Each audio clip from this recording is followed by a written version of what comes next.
feel like going live, therefore I will.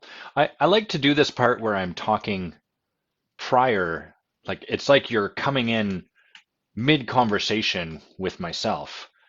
Because I noticed they do that. I don't listen to a lot of the Joe Rogan show for a bunch of reasons, which I'm happy to elaborate on if anyone wants to hear. But there's no one here, so I won't. But I notice he often does that. They're chatting, and then it's like the timer runs down, and then they go live, and then it gives you this sort of candid conversation kind of vibe where you're like, oh, that's cool. I just caught Joe Rogan, Leah Remini chatting.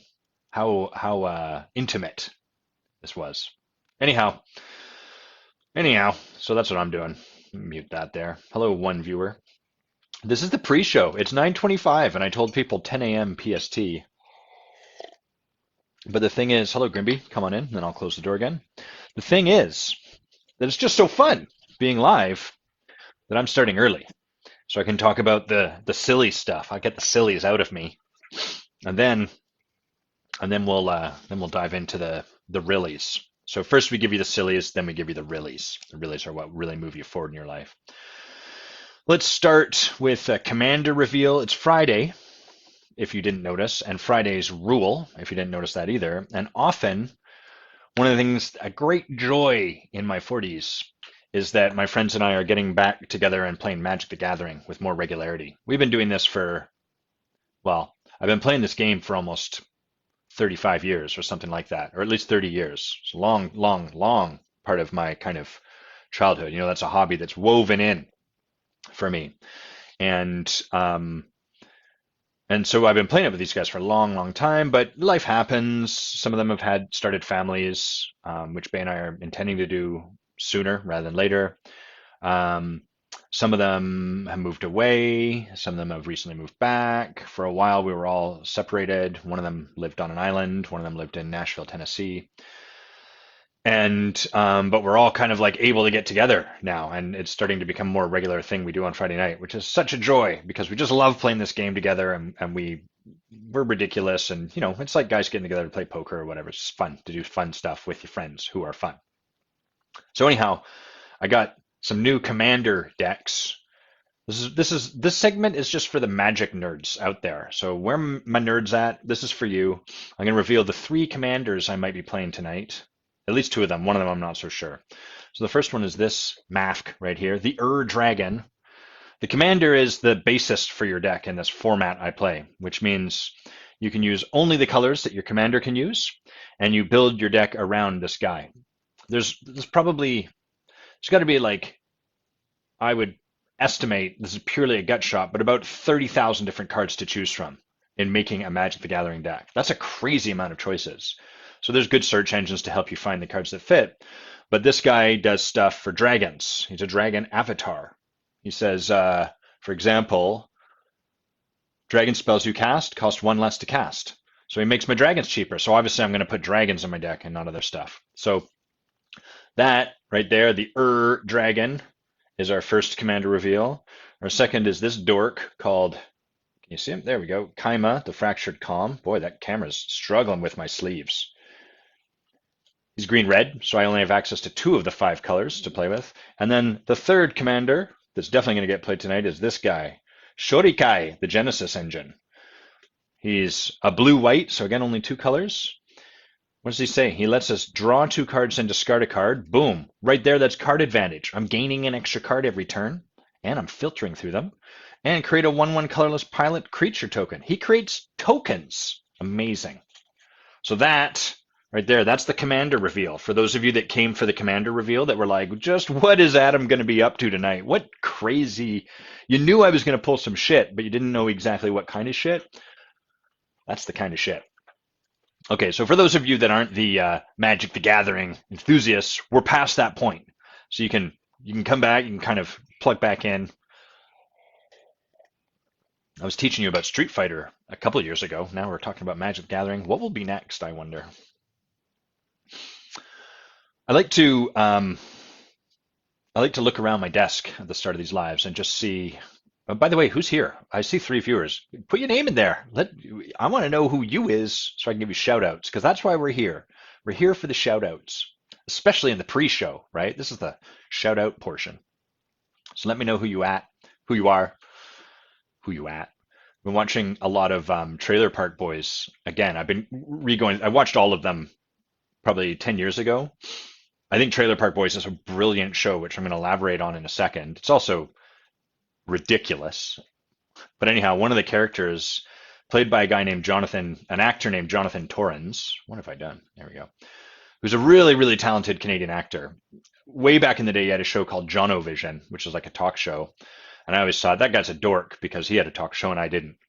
But Jonathan Torrens is incredibly talented, and he plays a character called J-Rock, who is this East Coast Canadian white dude who's all hip hop and is under the belief that he's black, and he just he spouts the most hilarious stuff. And so, who you at? I feel like J-Rock is starting to come through me. This crew's called the Rock Pile. Oh, I gotta click this. Sorry. Oh, hello, Monica. I am early. This is the pre-show. This is where we get the sillies out, and then after this, we get the reallys. First the sillies, then the reallys. Who else? There's a bunch of other of y'all. There's 6 people here. Tell me who you is. Who you is. I think Trailer Park Boys is brilliant for a few reasons. The one of them is one of the things I find so fascinating is that the way people present on the surface often belies what is below the surface. I think that's the right way of saying it. What I mean by that is when people show up occurring as very cruel, my experience is beneath that there is a human being who is the embodiment of love. When people show up very selfish, often beneath that there is a human being who is the embodiment of generosity. When people show up very stupid, beneath that is the embodiment of genius, brilliance, wisdom. And it takes some work to start to be able to see people this way. It's much easier just to dismiss them. These people are idiots. Screw them. What a bunch of dum-dums. That's how we tend to relate to people. It's easier. And so, but I'm always fascinated by shows that kind of help bring us a bit of access to seeing below the surface. And what the Trailer Park Boys does that very few other shows do really well is it captures stupidity and the brilliance of stupidity so well. The main character, Ricky, is a fascinating study in this because he just makes the worst decisions and he's just such a bonehead and he says the stupidest things. And yet, in all of these stupid things he says, there's like a degree of brilliance to them. And notwithstanding how ham-headed he is, he always manages to bypass or get himself out of trouble. He gets in trouble with the police, and then he finds ways through his just capacity to talk on his feet. He finds ways to get out of that, to not get into trouble and all of that stuff. So it's just absolutely fascinating. It's such a great show. All right, we're down to 3 people. I still don't know. Monica's here. What's up, Monica? I don't know who else is here. Guys, I'm lonely.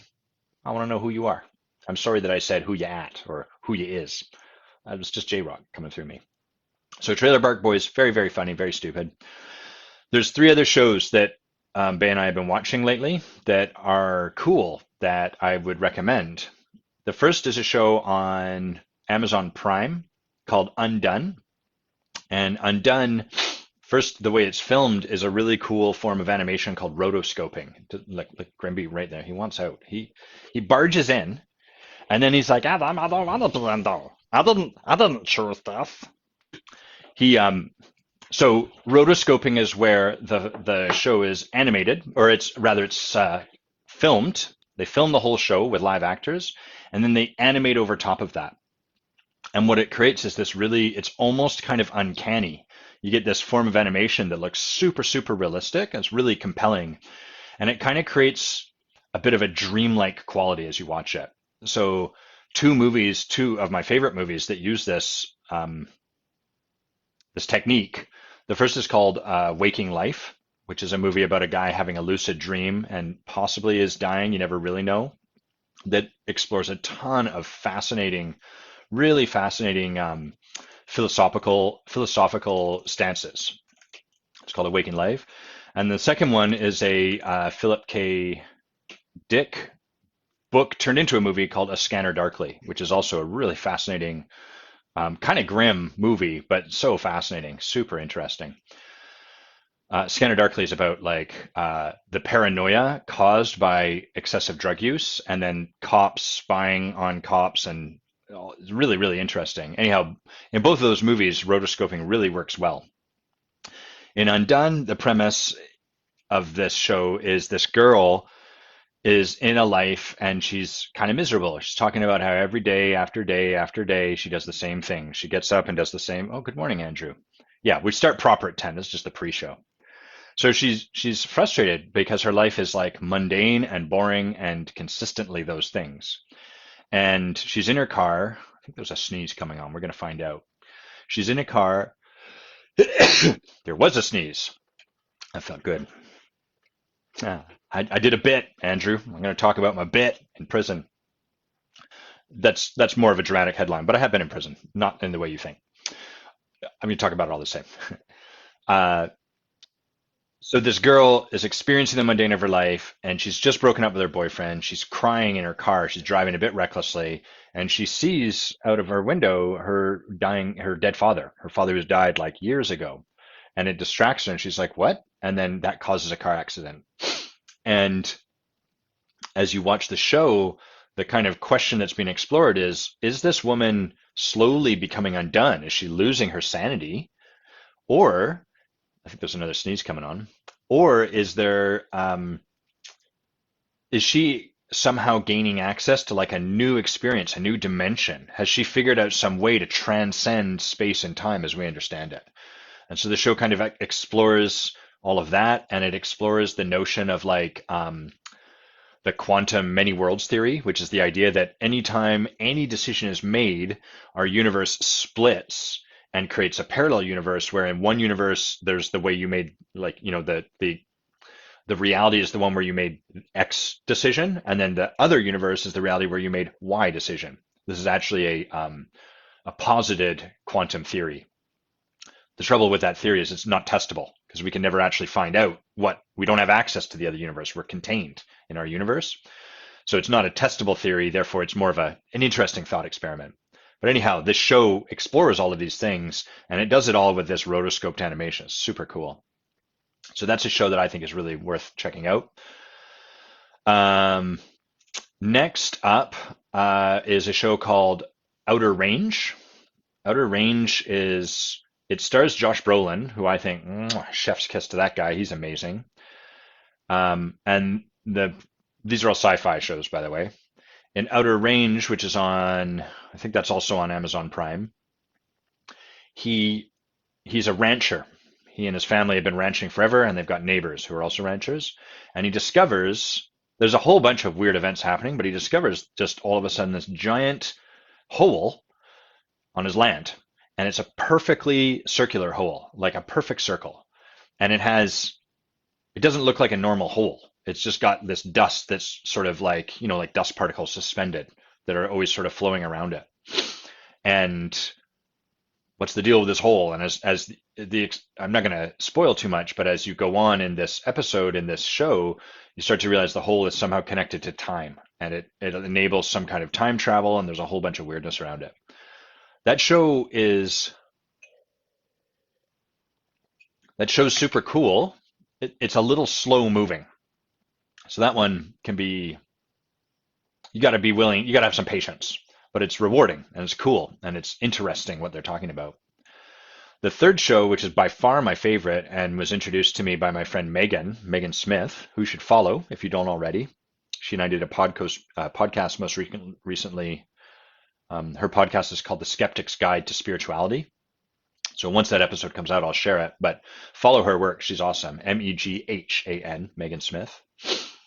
And the show is called Severance. Severance is available on Apple Plus TV. So I don't know what you have to do to subscribe to that. Bay tends to manage our TV. She watches a little more than I do. I like video games. She likes TV. But anyhow, it's on Apple Plus. And the notion of Severance is that it stars Adam Scott from Parks and Recreation, typically a comedic actor, but an incredible actor all the same. And he is working at a company called Lumen, and Lumen has a particular, I want to hear about that, Andrew. A particular wing of this company called Lumen. It's a massive conglomerate. You get that sense? And there's a particular area of work where the people that work in this area undergo a procedure called severance. And what severance does is it separates your consciousness such that your life when you're at work is completely severed from your life outside of work.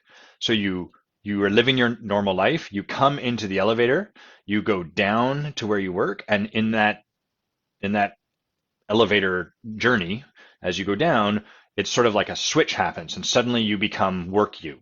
And work you has zero memory awareness. You know that there's a you that lives outside of work, but that's all you know. You have no conscious understanding or experience of it beyond that. And so to these people working in Lumen, the company that are in the severed area, they never have an experience of life outside of work. They'll sort of show up in the elevator and they're like, oh, here I am. I feel like I just left, which to them they did. Consciously, they literally got in the elevator and then their conscious was kind of blanked out. They did whatever they did outside of work and then they come back. And so, some days they'll show up to work and someone will be like, wow, you look terrible. Your outie, the version of you out there, your outie must have been drinking. You must be hungover. Or wow, you look well. Your outie must have rested well. So there's no way that they can communicate from their outie to their innie. And further, the company has a whole bunch of safeguards and checks and balances to make sure you can't even bring any written message with you back home. So there's no way to communicate. That is a fascinating premise because it really has us think about well, it's so ripe for abuse, right? Because when you're at work, you're conscious of what they're doing to you. They could punch you in the face, but then when you leave your company, they could put a note on your office and say, hey, you got into a fight with one of your coworkers. Here's a reward for how you handled it. We really appreciate you. Thank you. You are such a valued employee. And you have no way of confirming that. All you know leaving is what that note tells you. And your trust in this company that they're not lying to you, that they're not taking stuff away from you, that they're not taking advantage of you. That is a fascinating premise. And there's a lot in it that's really, it's like a really clever commentary on modern corporate living and how people experience their jobs and stuff like that. So we've been watching that show. It's fantastic. And the icing on the cake for that one is it's directed by Ben Stiller, who we know from like Dodgeball or, I don't know, whatever Along Comes Polly, whatever these movies are that Ben Stiller's been in. We know him for his comedic work, Zoolander. But that guy is an incredible director. He's brilliant at what he does. The first time I saw him as a director was in Escape from Dannemora, which is a fantastic, incredibly interesting Showtime series about these two guys that escaped to prison. And it's so well shot. I highly recommend it. And if you watch that, you'll be like, oh my God, Ben Stiller's amazing at directing. And so his hand is behind all of this show too. It's really, really great. Andrew, you're exactly right. It sounds exactly like a real life way that we kind of relate to work, right? We're like, I need work-life balance because we have these two things in opposition to one another. And we're like, if only I could have more of this fun stuff at home, then my work wouldn't be so bad. So it's just kind of taking that all the way to the logical sort of nonsensical conclusion. And then, okay, now what does that leave us with? Great show. So interesting. We're really enjoying it. Look at this piece I picked up at, there's a rock store near us. Bay and I really like crystals, so I always have like cool rocks on my desk. Starting to appreciate them a little bit more. Here's a piece of rose quartz that sits next to me. Rose quartz is meant to channel unconditional love. You can decide if you buy into that or not. It'll have precisely the amount of power you give it. So whatever talisman you have, I've got some agua de Florida here. You could hold this as just a bottle of water with a bunch. Hey, Bob, nice to see you, man. I like them. Smells so good. This is used often in shamanic work to cleanse people. The spiritual significance of sweet water, agua de Florida, is that it protects us with a layer of sweetness. And shamans will often use this, and you can imbue this with as much or as little significance as you want. You can hold it that this is just a bunch of bullshit and it smells nice. And if you do so, then that's precisely how much, like, it'll have that much effect, that much power. You'll be like, it smells nice, but it's bullshit. And you will create the truth of that reality. Or we could look at this rock and you could be like, this rock really brings forward unconditional love. This crystal, this rose quartz channels unconditional love. And if you relate to it that way, it's gonna channel more of that. And the way that works is not some magic spell that the universe is casting on you. It's that if you really believe rose quartz channels unconditional love, then in the middle of your day, when you sit down and you look at this, you're going to think unconditional love. And then you're going to start to that's going to be in your consciousness, and you're going to start to be like, am I being unconditionally loving to myself right now? Do I need more unconditional love? So they're almost like a focal point for our intention and our attention. And wherever you put your attention, you're liable to create more of that. So it's not that this rock, I don't think, my current belief system is not that this rock magically creates unconditional love without me actively having to do anything. What it acts as is like a totem, like a sort of focal point for me to kind of like, oh, yeah, Bob, exactly. Bob's just said something brilliant in the comments, which is thoughts become things. Our thoughts create our reality. So if we're holding this as this actually channels unconditional love, we're more likely to come from that place as we hold this.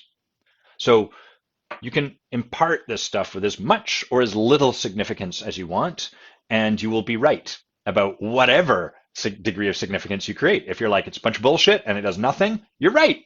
And you're like putting on this sweet water and rubbing it on your hands and your neck, or helping someone cleanse with it actually helps them cleanse something and does protect them with a layer of sweetness, you're right. That's the way that goes. So Bay and I often like to go, when we travel, we like to visit, a metaphysical store and check out what cool crystals can we buy? Because the neat thing is those crystals then remind us of the trip, take us back. This crystal is I think this is a carnelita or carnelium. I always confuse the name. It's a complicated one. I love it. It's very beautiful blood red color, and it's got these striations through it, which are cool. And this stone I bought for a while. I was a part of a coaching group called 4PC, run by a guy named Rich Litvin, a friend of mine. And at the end, the very last, we did this for about 4 years. We led a lot of work underneath him, and this was sort of the last event we were going to be at. And so we went and bought this crystal. So every time I look over there, it also holds, to an extent, some of those memories. I'm like, that's cool. I remember that time. That's cool, Bob. Yes, we should. I think we'd have a great amount of fun. So we went to this store locally called the Rockhound, which I've seen for years. And it's, those stores where it's been in the same fucking building forever. The sign is clearly like a sign created in 1982. Like the font has not changed. It's on the same rickety thing. And you're like, these guys know what they're about, and they're not interested in like updating their image or anything like that. And so the store is called Rockhound, and it's a rock and gem store. And so we went in, and I was just like, man, after my recent ceremony, I kind of want to I want to buy crystal. I want to buy a new rock. I want to check this place out. And I was so delighted by it because they have plenty of like crystals, and they're not shying away from the metaphysicality of it, the spiritual beliefs about these crystals and what they do and what they don't do. They're not pretending that's not there, but you can tell these people are geological nerds. They're huge rock nerds. And you can tell because you'd find stuff. I'd find like a piece of petrified wood, super cool. And then I have a little sticker that said petrified wood, and then I have the price. And there's like another little sticker beside it where someone had written, like presumably the owner, interesting. What did he say? Like interesting growths! Exclamation mark. So it's just like, this is cool. Look at this thing here. So I love that. It felt very honest, and it also felt very reasonably priced. Because when you start buying something that's sort of imbued with a spiritual character, that's a place that's ripe for people to take advantage of you, or to sort of charge more money for something simply because there's this extra significance attached to it. Anyhow, I was looking for like, what's the piece I want to buy, and I found this guy, which is a piece of dream quartz that's obviously been carved to look like an eagle. But I just thought, holy fuck, look how cool this piece is. So dream quartz is it's amethyst and quartz. I think it's actually called dream amethyst. And the quartz typically shows up in these chevron kind of shapes. You can see them. They're like almost kind of like it's easier to see on this side, like jagged edges that come down here. And I saw this guy and I was like, oh man, that's the piece. I gotta have that eagle head hanging out with me. I'm gonna bring him down to ceremony. He'd be like, "Baka." So I just thought, man, that is an awesome, awesome bird. And when I was there, I picked up this little. I'll read you let's find out what amethyst does for us. This little pocket book of stones. So if we look up amethyst here, I don't think they have dream amethyst. But let's see what the significance of amethyst is. Again, we can create as much significance about this or as little as we want, but it's kind of neat to understand, just like it's neat to learn about all of these different beliefs people have. So it affects the third eye chakra right here on the crown. And then, oh, there's an etheric chakra. I've never heard about that. Physical effects, overcoming addictions, tinnitus, nerve disorders, aids oxygenation of the blood. Emotionally, it helps clear negative or addictive emotional patterns. Could never have enough of that. And spiritually, it facilitates conscious connection with our spirit guides, our angels, and our sources. So the fact that it's also shaped as a mighty eagle feels very appropriate to that piece. 9:50. I got a little bit more time to talk bullshit with you guys, and then we're going to jump into the actual stuff. My time in prison. So I was never in prison, and I was never really at risk of prison. The only run-in I ever had with a police officer was, there's been two, I guess. I've been pulled over for like speeding. When I was a kid learning to drive, I was driving recklessly with friends in my car, and a police officer, this elderly couple that I'd sort of passed on the inside, the right side, sort of where the sidewalk was, presumably because I was just being a jerk and find them annoying, and we were playing around, being young. They went and made a report, and the police officer came to my house, talked to my dad, and then I had to that was embarrassing. So there's that. The only other instance that was even close to the penal system for me was getting caught smoking pot, and I didn't even get caught. What happened was my friend and I had smoked a joint, and then I put the roach in my wallet, and then my friend was finishing up another joint, I think, and he threw it away just as a cop drove by us out in an area called Oak Bay, which is Oak Bay is like a very older neighborhood, so the police presence is going to be a little more focused. And the cop stopped, got out, and he said, "All right, boys, I'm not going to fuck you around." I can't remember what he said. "I'm not going to bullshit you, and I don't want you to bullshit me. What was that?" And I'm terrified, right? I was like, "Oh my God." It was marijuana. And then he was like, "Okay, great. Now I'm going to search you under you're a suspected marijuana user, blah, blah, blah." He searched my wallet, and there was like that roach that I'd put in there. So it's not like we had a lot. But what was so awful about that was he called my parents, as they do, right? Under 18, they're going to call your parents, and then you got to have that awkward conversation with your parents. So that's as close as I've ever really gotten to the penal system in that direction. The part I'll share is more about my experience as a lawyer. And so while in school for law, while working at our free legal clinic here in town, I visited our prisons locally to get an experience of what are they like, what's that experience for people. And there's two facilities out here. The first one is called William Head, which is a federal, I don't know what they call it. I think it's a penitentiary. Not the nomenclature, the names are significant, but I don't know in this moment which one it is. But what William Head is it's not quite a halfway house, which is after you've left the jail system, but it's where you move at the end of your bit, at the end of your time when you're ready to go out. And what they're trying to do is re-socialize you into a situation where you can go into the world and function. Because you have if you take someone's freedom entirely away from them, they're going to have a hard time coping when you put them back into society. That's why we have recidivism, or one of the reasons at least. And so William Head was a fascinating experience because I live on an island that's sort of angled like that, and William Head is on the southernmost part of of this island.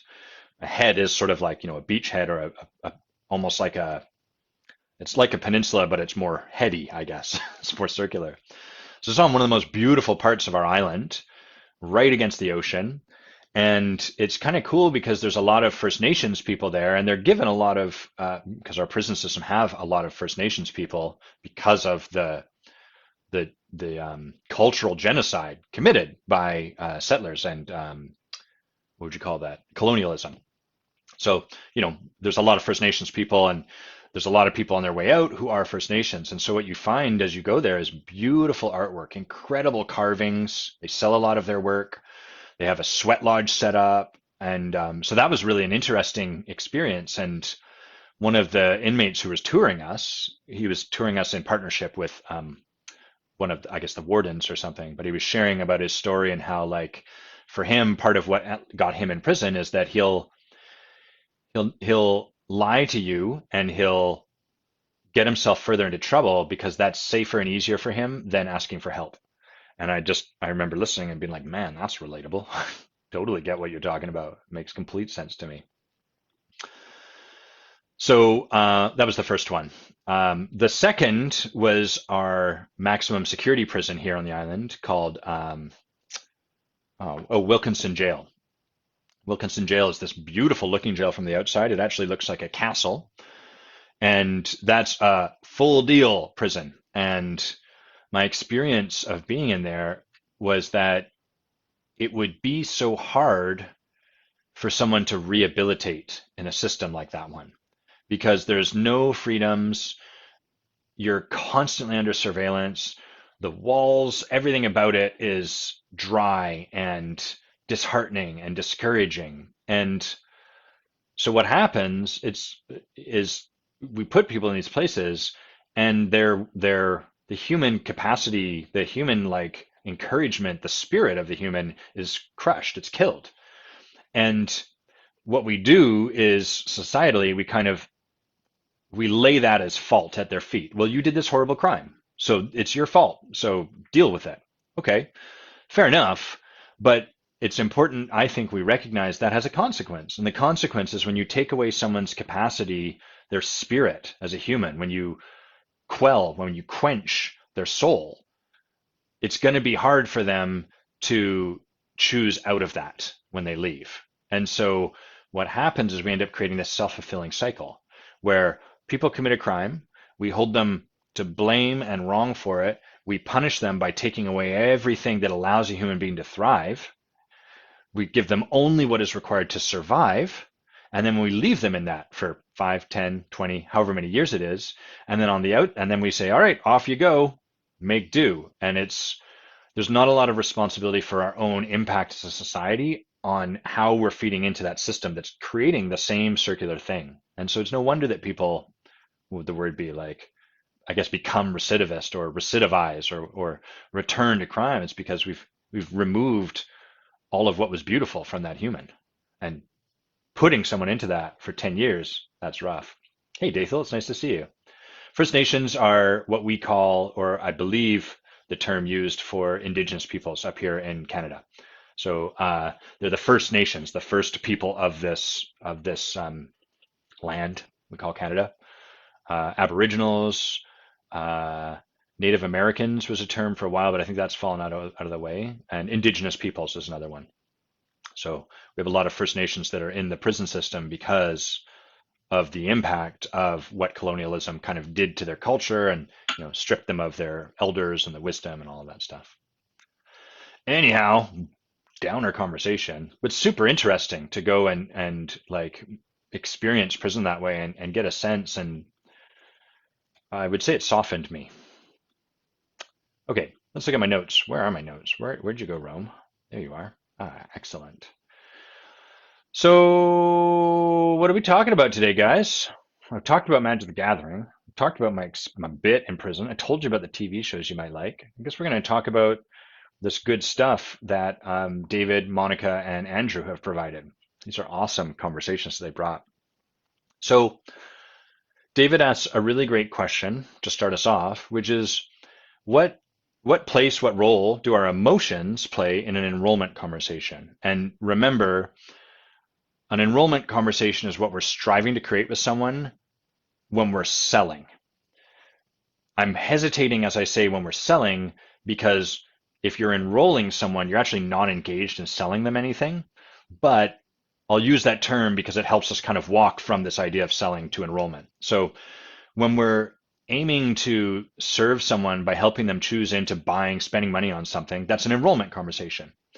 An enrollment conversation is distinct from a selling conversation because an enrollment conversation, my job is mostly to believe in what I have to offer. So I'm enrolled in it. I'm bought in to what I've got to offer, but I'm doing my best to be unattached to whether or not you want it, so that I can simply offer it to you, tell you this is why I think this is fucking amazing. This is why I think you'd love it. But how do you feel about it? What's in the way? What support can I provide to help you make a decision one way or the other? That's the enrollment conversation. The selling conversation, the primary goal is to have you buy something. That's why I'm selling, you're buying. And so in that, there's no matter how we navigate a selling conversation, at the furthest level down, the goal is to sell something. So I could sort of still be like, I'm committed to helping you find your path through here, but I'm doing it ultimately because I believe if I do that enough, you will buy this from me, and that's my primary goal. Whereas an enrollment conversation, really our primary goal is to support someone to arrive at a powerful decision one way or the other. I want to support someone to get to a yes or no. And either one of those options is a win for both of us. It's worth mentioning at this point that anytime you help someone get to an empowered yes or an empowered no, you've served them. You've helped them close an open loop in their life. Feels like it's time for tea. I've been drinking coffee, but I think we're ready now. Here's the cup. My favorite cup now. It's got this cool ass wooden handle. Oh yeah, that's coming out. Look at that. Tall pour right over the keyboard. This man is fearless. His keyboard's covered in tea stains. Who is this guy? This is the work I had on the tattoo. It's a sextant that you can't quite see. It's upside down. That's all healing up. Getting tattooed right beside your armpit is not the most fun, but it's all done now. It's just healing and we're all set.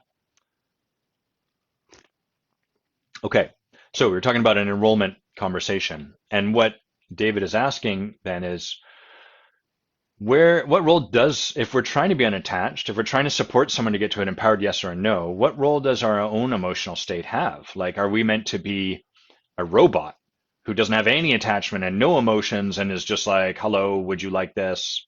Or is there a plate, like, where does our authenticity come into it? So further, David adds, in recent feedback, Adam, you had shared a way to use judgments, a way to call out what doesn't feel authentic in service of the conversation. And how does anger or frustration or heartbreak play in us using these things in service of others when we're enrolling them? How do we work with that? What do we do with that? Hey, Andrew, yeah, you did. It was short, but tell us what were you serious? 8 years? I don't believe it. Surely not. Really? Let us know. Tell us what you're talking about. So it is a tricky starting point, and it's a place a lot of, the place I'm most familiar with in enrollment going south is with coaching, because I help a lot of coaches, but this applies everywhere. Anywhere we have a service or something we want to support people in becoming either a yes or a no to, we run into this trickiness. I want to take a bit, oh, that's right, you were an officer. Holy mackerel, that must have been tough work. So you're basically a CO, right? Corrections officer. That work, I always thought, holy cow, I don't know how that wouldn't twist you. Because working as a lawyer, I was like, wow, this work twists you. You see the world through this lens. And the lens of a CO just seems unpleasant, rough, nasty. Anyhow, it's worth saying that when we're choosing into thriving in our lives through a path of enrolling people in something, the fundamental basis for that is one of abundance. And the way that works is I'm holding this belief that I don't need any one person to be a yes to what I am selling, because I trust there's an abundance of people available in the world. So if not this person, then the next person. And if not the next person, the person after that. So we're entering into like the foundation, the underlying premise for living your life and thriving from a place of enrollment is that I don't need any one person, and it's okay for people to be a no because the yes is coming. That takes some practice. That's not what we're trained in. What we're trained in is like, buy now, you'll miss your chance. Get this person because if you don't get them, you'll never get the next person. So we have to do some work. It requires some emotional, some energetic, and some mental energy to choose to practice coming from this different place, especially because the world's going to actively try to bring you over to the selling place because that's the predominant paradigm. So from that place, you can kind of hold, if I continue to empower people to make a powerful decision with a yes or a no, one way or the other, one, that's going to feel good for everyone. And two, I don't really have to worry about whether or not they buy the thing because I know that's going to happen. And in fact, if this person is actually a no, and I can support them to get to that no, then that allows them to move through me faster so that then the person that's going to be a yes will show up sooner. So it actually does allow us we become more successful down this path, but it's a little bit more of there's more of a holistic, there's a little bit more of a long-term view to it. It ends up paying off big time in the long term, but again, like most things in the long term, we kind of have to trust. We have to be willing to set aside our urgency in the moment. So now that we've said all that, you're someone, just like I'm someone, who's trying to stand for people's enrollment and like our beliefs and all of that. And David's asking, yeah, but what about when we have a feeling? What about when we feel like the thing that this person is saying to me in this moment is untrue? What do I do in that moment? So the path of enrollment it's guided by kind of one of the underlying principles is I can offer what I have, but I always put the reins back in your hand. Never am I the one steering us, because then it's not really about you anymore. I'm not enrolling you in something. I'm trying to steer you towards something. And so the way that looks is if we're working with someone, let's say that we're, I don't know, we're selling houses and we're with someone and they tell us, yeah, I think I want this house. And they say it like that. And there's a part of us that, first of all, there's going to be a part of us that's like, fuck yeah, I got a sale. I love a sale, money. But there's another part of us, if we can set aside that attachment to a result and just feel into it, we're going to be like, yeah, but what's with this person's voice? Like, I don't feel very convinced that they are really a yes right now. So that's an example of the emotions that you're talking about, David, where we're kind of like, this feels a little bit like bullshit. And so our job in those instances is to offer that to someone generously. Hey, it seems like I heard you say you're a yeah, but there's something about your energy that I'm curious about. And it occurs to me almost like you don't really want this. Is that true at all? Is there any level on which that's true? And then we give it back to them. And if they say, no, I totally want this, great, then we trust them. So all we do as someone that's standing for people to make a powerful decision into a yes or into a no, one way or the other, is we offer them the experience we have. We offer them ourselves, our authenticity, our genuineness, but we always put it back in their hands. And that's what separates enrollment from selling. In selling, I don't really want to put it back in your hands because then that runs the risk that I might end up at a no. So it's much more effective if I'm really, selling for me to retain the power at all steps and to slowly move you from your no to the yes that I need from you. It works the other way too. So sometimes people are like, you ask them like, so do you want to buy this house? Or do you want to buy this Agua de Florida? Do you want to buy this awesome dream amethyst eagle head? And they go, no. And then they talk for a half hour about all the things that are awesome about it. And so for those of us that have been, I'm just going to open a window here. For those of us that have been, what's the right word? Like almost hurt or punished or felt the sting of shitty selling, we become very afraid of being pushy. We don't want to be that shitty, pushy salesperson. And so when we get from someone a no. Do you want to buy this awesome eagle-headed rock? And they say no, and then they talk for a half hour about it. We just immediately go to, great, you said no, let's end this. And that's not really serving the person either, because there's a part of ourselves that can feel, them talking about how awesome it is. It's almost like, wow, it feels like they really want this. And yet at the same time, like maybe they're not that interested in it. But what's going on here? I'm confused. This doesn't add up. What they're saying is not totally in alignment with how they're being. And so in those situations, that's where we bring in the other side of it, where we just honor like, hey, I know you said no, but then I noticed you told me for the last half hour all the things about this that seem awesome. So I just want to check in.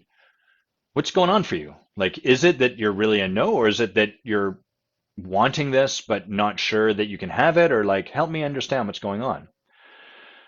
And we're asking these questions not so as to get them to a yes, but so as to help them get clear on the choice that's really there for them to make. So we often, so often, discount our own desires as human beings. We want something, but we tell ourselves it's not okay for me to want that.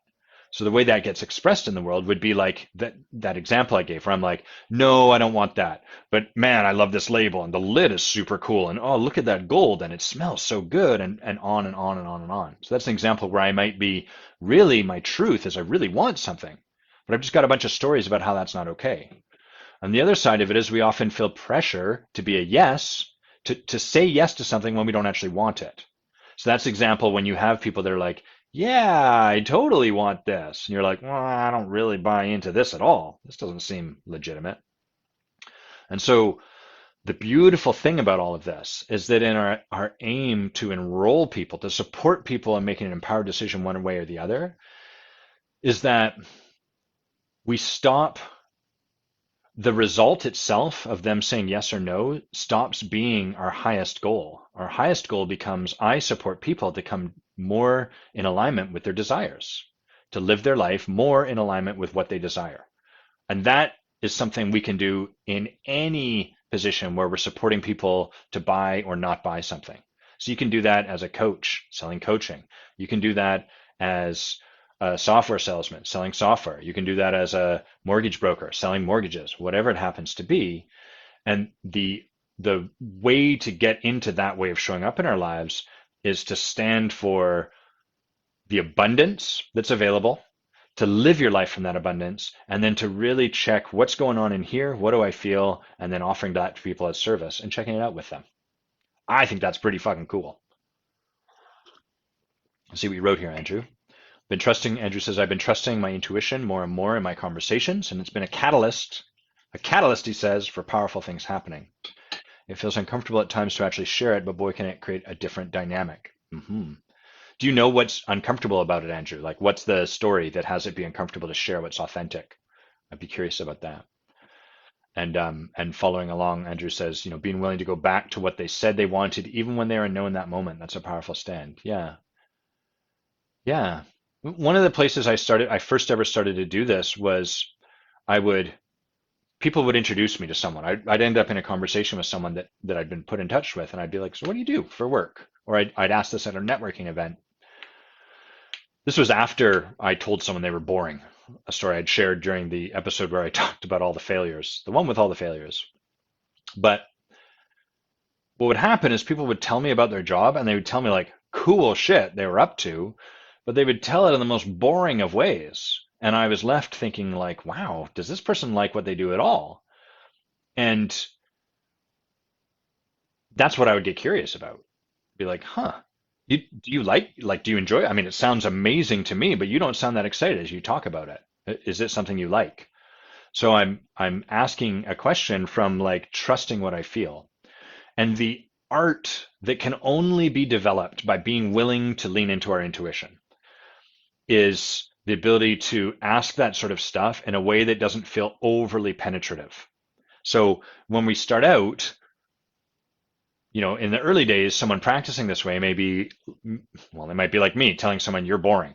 Or they may ask someone what they do, the person responds and they go, wow, you sound super bored. I can tell you hate your job. That's not particularly artful, right? telling someone how they feel is going to land pretty squarely on them. And that's going to drive up a bunch of defensiveness. The person's going to be like, fuck, I feel stupid for how I shared that. Who the fuck are you to blah, blah, blah. And, you know, you're going to get like a big mess. But the only way you can become artful in learning to share your intuition and to share your truth with people in a way that opens them is by practicing. So we have to practice. We have to be willing to make those messes. And as we make those messes, we start to discover, oh, cool, that didn't work. But what I felt was still true. There's a way I could probably share that in a way that would invite someone to share more about themselves rather than having them close. Hey, Carol, nice to see you. I love that question. So Carol's asking, what do you think of the FOMO strategies we see in the coaching industry? Can you tell me some of the FOMO strategies you see, Carol? Can you just elaborate on that? Because I really want to speak to that, and I think it's going to apply beyond just the coaching industry. So let me know, and thank you for your question. And Andrew, you're writing, I think the uncomfortable part of it is that I'm sensing that there is something deeper, a pattern emerging, or maybe even something to confront that feels raw. This is the part of you sharing your authenticity. That this thing that you're feeling is going to hit the person right in the heart and expose them, hurt them, etc. Hey, Mia.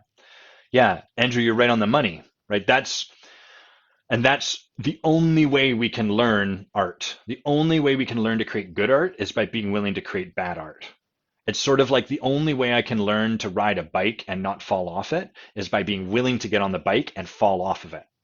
And so we have to, this is what ayahuasca, plant medicine, does for us over and over and over again, is it takes away our fear of something by putting us in that something. So there was a period where I'd not ever thrown up. I'd sat in ceremony maybe 15 times and I'd never once thrown up. And, you know, people talk a lot about purging, throwing up in ayahuasca ceremony.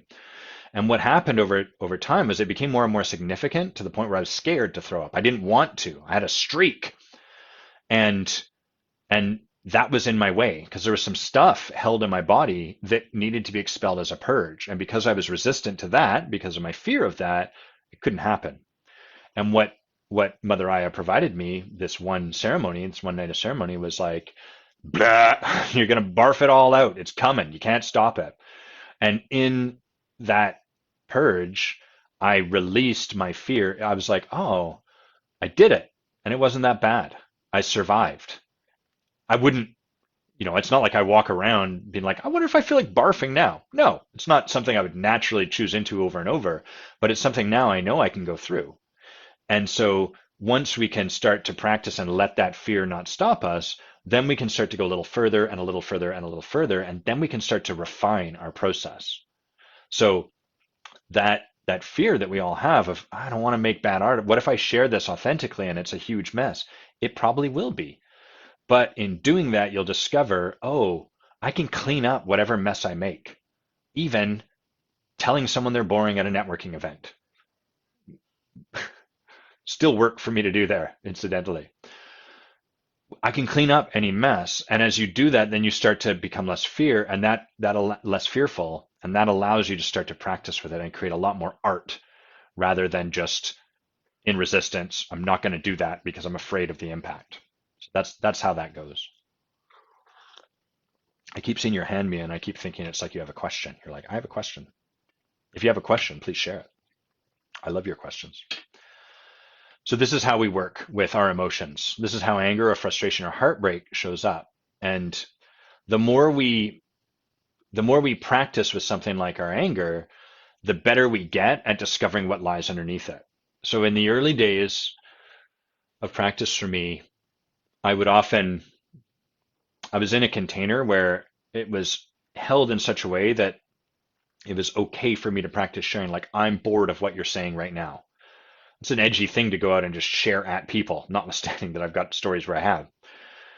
And then as I started to share more, like, I'm bored of your story, I would start to notice, oh, what's really underneath that is I feel disconnected from you in this moment. If we're really connected with someone, there's rarely boredom present.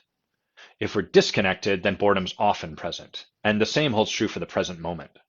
If you really zero in on a minute task, the boredom starts to go away. If you're cleaning something and you're like, oh, I got to dust, that can become very boring.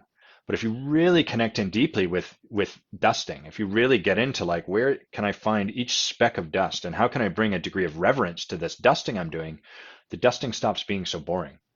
And so as I started to practice with these people, I started to discover, oh, I'm yearning for connection. I'm not feeling it in this moment.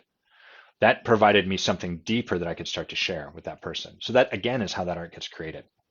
So sometimes we practice in containers like the Forge or other structures. Accomplishment coaching is another one where it's set up with a container and an understanding where we can start to say things that will otherwise be quite lacking in artfulness. And sometimes we just got to practice and be willing to make a mess and be willing to hear about our impact and be willing to clean it up. There's no dodging that. I think that's everything I want to say about that.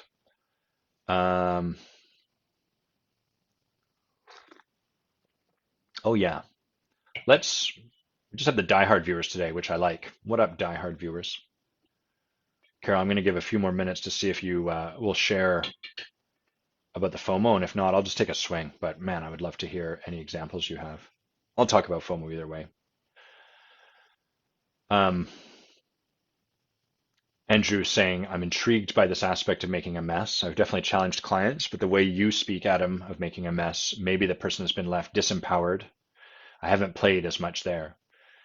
Yeah, not everyone will make a mess the same way either, right? Like there's a particular way I show up for people, and there's a particular projection people have for me, and those two things naturally have interplay. What I mean by that is before I even open my mouth, sometimes people are like, that guy's arrogant, or who the hell does that guy think he is? And then, of course, that's not made up. There's a part of me that is that way. And so the two of us can kind of create that experience. So I'm liable to create particular kinds of messes that are a reflection of that pairing I just described. All of us create different messes. People who are the most generous often create messes where they're quite selfish. And then what's the impact of being with someone who's very selfish? Et cetera, et cetera, et cetera. So your mess doesn't have to look exactly like my mess, but that's where art lies, is in making the mess and messing things up and not doing it right. Oh, great, Carol, you've come back and said, I don't have a specific example in mind right now, just a few spots left kind of strategy. It feels so unauthentic to me. Okay, so Carol's asking for my thoughts about this way of trying to get people to act, trying to get people to say yes or choose into something or buy something or whatever, trying to make a sale through poking at their fear of missing out, poking them there. Our fear of missing out is like ultimately rooted in a lack of trust in ourselves and a lack of trust in the abundance of the universe. So FOMO happens everywhere. We've coined that term recently. That's a recent, in the last decade kind of term. But the notion of using that to pull people into making a decision, that's been around forever, forever. And it's fundamentally rooted in a scarcity place. So a sale, those signs that say like limited time or last sale ever or store closing, those are all ways of activating, hey, you got to act now because the time is going to go. And so on the one hand, that's always true. Like, for example, the deepest truth is that our lives will end one day. There is a limited amount of time for us to do anything. And we try to kind of hammer ourselves into doing stuff from that place. If not now, when, Adam? And then, I hate myself because if not now, when? And I'm not acting anyhow, but I know that, you get into all of that stuff. But on some level, it's got a FOMO element baked right in because your time is limited. So there's no escaping that fact. And on the other hand, the universe and our experience of life is abundant. It's all available if you choose to hold it that way. So it's all available or it's not available. It's abundant or it's scarce. Those are kind of the two ways. There's no such thing as like, it's somewhat abundant. It's not really how it works. It's not somewhat abundant. It's either abundant, life is abundant, or it's not, in which case it's scarce. You kind of have to choose one of the two. So So on the one hand, I think it's, like, Carol, you said it's not it feels inauthentic. It doesn't have to be, I don't think. Like, often when Bay and I will share about the Forge, we have a limited number of seats, and as time goes on, those seats become less and less, and eventually there's like 3 seats left, and people have to make a decision. The Most sales tries to really use a lot of poking at you. Like, there's this company called Supreme. I've only learned about them kind of recently. I'm way behind the ball on this one. Supreme's a fashion company. You might have seen people wearing shirts that have like a red rectangle that says Supreme on them. And the premise of Supreme, I think the company's called Supreme, is I don't know I can't remember the actual name. There's a specific name for it, but it's basically like ultra scarce items. So they'll do a print run of like 10 shirts. Like it, get it. Don't, you're out of luck. That was the same premise for what was that company called? I think it was Lulala maybe, or Lula Fashion or something, where they would do these print runs and then stop. And so you can really create a lot of scarcity through these ways of offering something. And that's a fine way to enroll someone in anything, in as much as anything is a fine way to enroll someone in anything. There's no right way to bring people along to have them buy what you're selling. But there's some consequences to that approach, which I want to speak to. But it's important that we begin this by coming from a context of abundance. And to come from a context of abundance where this is concerned means that we are willing to, like, it's okay to do that. There's no right way to sell your product to people. There's a million different, you can go out and you can sell your product to people by putting a gun to their head and saying, give me my money and I will give you my client creation program. And that's how this is going to work. That's going to have consequences, but that is an acceptable. Societally, we don't hold that acceptable, but like in the abundance of the universe and the grand scheme of things, that's acceptable. That is an option that is available to you. So all options are available to us. And as soon as we start to say, well, that fundamentally cannot be, we are limiting the abundance and we're starting to create scarcity. So instead of holding it like right, wrong, that's acceptable, that's not, instead, what I would invite is for us to hold it in this conversation as anything's available. It's all wide open. All approaches are valid. Now let's look at the consequences of this. And the fundamental premise of scarcity-based selling is by telling you that this is going to be taken away from you, it is going to compel you to snatch at it, to try to grab a hold of it. When you do that, you ultimately are getting people to make decisions from a place of fear. The fear that they will miss out. The fear that if they don't short circuit their decision-making process and act ahead of it and act right now, if they don't do that, then they will miss out and they will never get this chance again. People will buy from that place. People often buy from that place. That's why it's used. This is done for a reason. The impact of making sales from that place is you get a ton of buyer's remorse.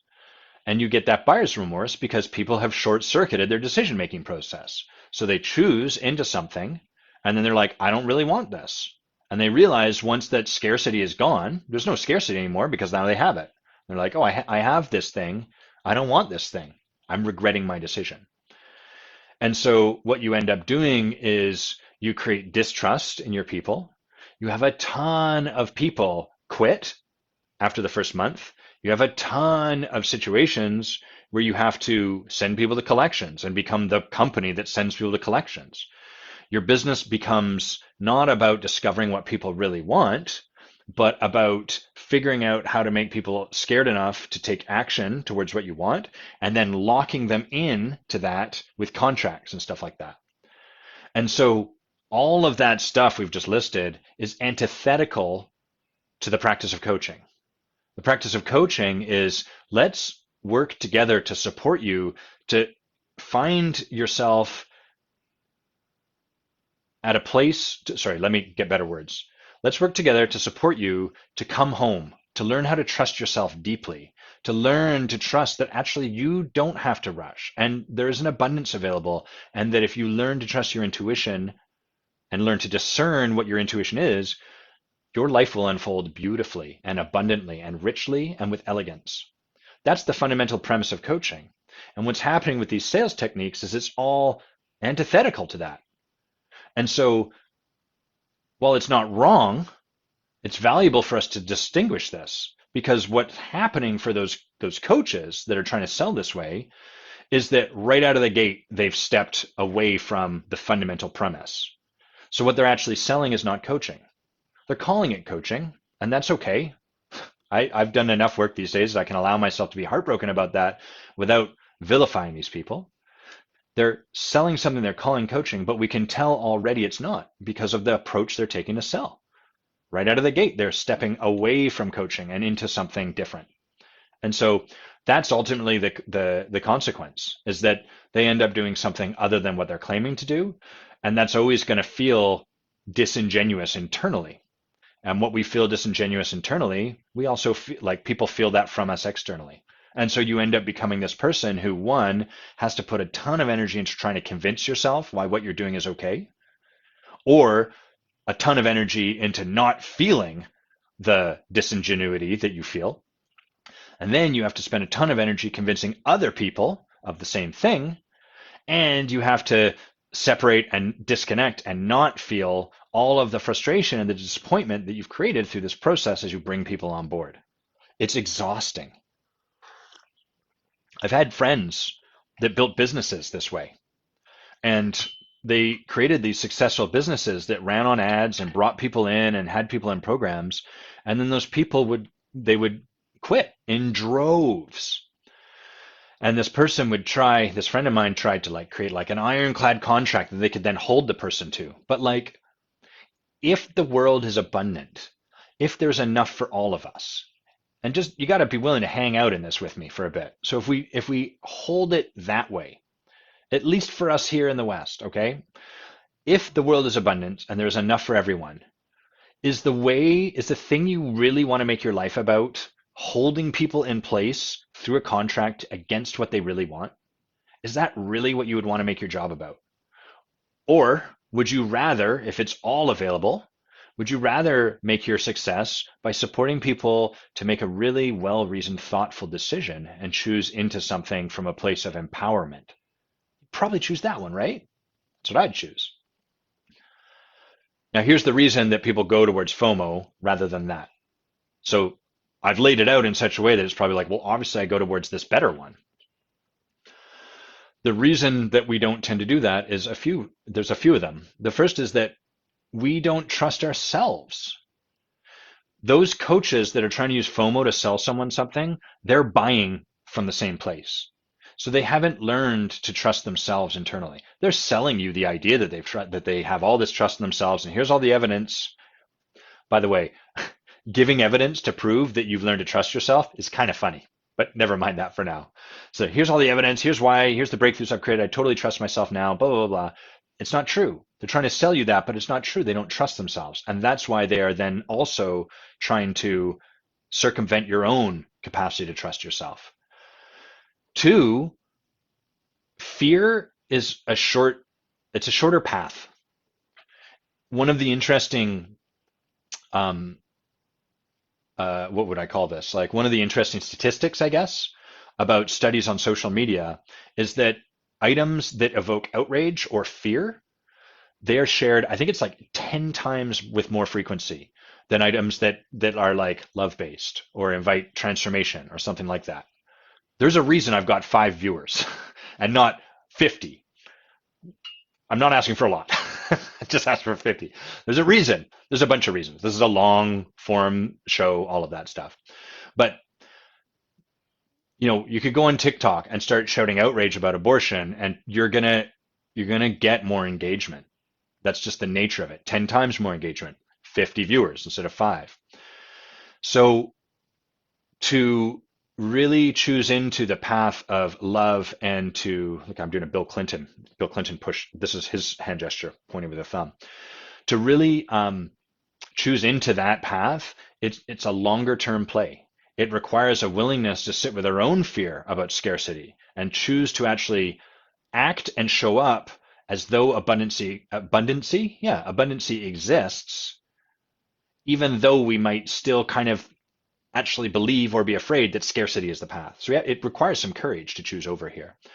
And um, it's easy to sort of say, well, people should just be more courageous, but that's unhelpful and it's unkind. People are being precisely as courageous as they can be in this moment. And in the next moment, maybe they'll be more courageous, maybe with your support. But for us to say, well, people should just be more courageous, it it really doesn't hold anyone with much reverence, and it certainly doesn't hold you with much reverence, because if you're holding that other people should just be more courageous, you're doing the same thing with yourself. And that tells me that you're making yourself wrong for the stuff you're not doing. Instead of honoring, this is as far as I can currently lean out over the edge. This is where my edge is right now. Tomorrow, I'd like to practice more courage. In this next moment, I'd like to practice more courage. But I've gotten as far as I can get right now. It's a fantastic question, Carol, and I'm really grateful that you asked it. And Andrew, thanks for this. Andrew's given shout outs. Shout out to David for his question. Shout out to Carol for hers. Thank you both. Finally, Andrew says something really right on the money here, which is it sounds like a place to be honest about it. If you have 2 spots left, you have 2 spots left. If pricing is going to go up, raise your pricing. It really becomes that simple. So the world exists. Scarcity is a part of the world. It's not to say when we come from a context of abundance, it means in the greatest sense there's an abundance. But it doesn't mean that there's not short-term scarcity. Everything has a time limit. The cheese in my fridge will not last forever. I got to eat it before then. I'm okay. Thank you, Mia. I'm absorbing your love bombing. I'm okay with my cheese going off and then throwing it out. Some people aren't. So all there really is to do is to stop using scarcity as a strategy and to simply be honest about where we're at. Most people don't. Most people have, you know, zero people working with them, and they're like, there's only 1 spot left as a strategy.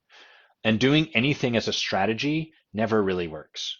It might work in the short term, but in the long term, it always catches off guard. And so the better strategy is to really be authentic and artful in our authenticity. I've got 10 spots and I would love to fill them. I've got like, when people come to us about the Forge, I often tell them like, look, there's no urgency. The Forge is going to be here for decades. We're not closing this program down. This program rules. It's changing the world slowly and significantly. So I'm okay with that.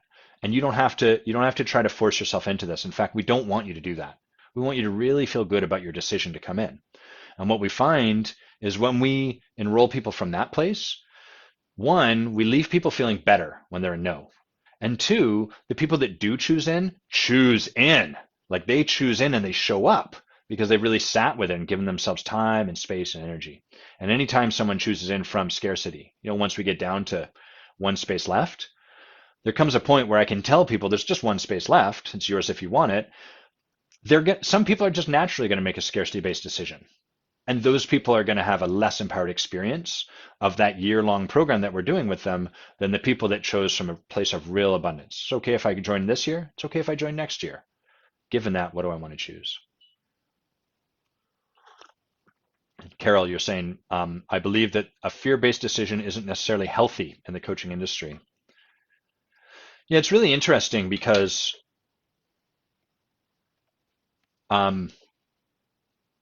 let's change that for a moment so we can look at it. Let's change that and hold it like if we said a fear-based decision is not healthy for a human being, just for the sake of like looking at this in a different light, because sometimes that can be helpful to create a bit of altitude. So we'd be like, I make this decision from fear. I go and I get stoned when I'm afraid. And I don't believe that's healthy for me to always go and get stoned while blah, blah, blah. So on the one hand, that might be true. If someone always goes and gets stoned, smokes pot when they're afraid, that's going to be a bit problematic. That's going to have an impact on their health. It's going to have an impact on their weight. It's going to have an impact on their motivation, all the stuff. But the challenge there is we use it's not healthy as a should. It's not healthy that you're doing this. Therefore, you should do something else.